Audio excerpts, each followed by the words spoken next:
Hello, great evening po. Bali, pakita ko lang pong mabilis tong voting natin po. So, ang function niya is, for example, maka-Diyos po.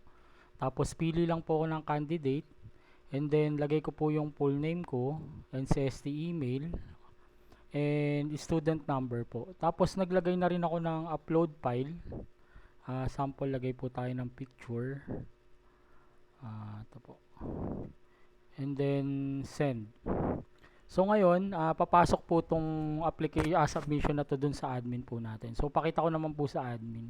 Ayan po, bali dito sa submission po natin, makikita na natin kung saan po nag-fill up yon. So sa Makajos po nag-fill up yung user po, and then pwede natin ma-view yung detail niya. So which is ito po.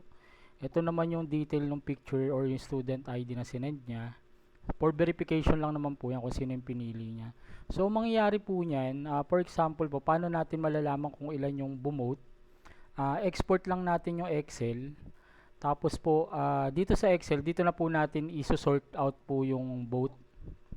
Ayan. So, mapipilter naman po dito kung sino yung binoto. For example, ayan, lagyan lang natin ng filter to dito. Ayan. So, kung ilan po yung Shane, yun lang po i-check natin. So, bali Excel na lang po yung confirmation, and then dito rin naman po mapipilter din natin yung duplicate, diba, sa Excel po pwede po tayong mag check ng duplicate input.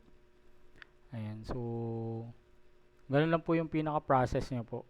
So mas mabilis na po kasi nasa Excel agad.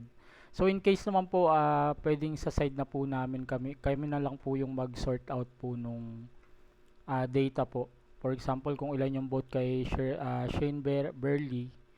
So, ayan. So, ayun po.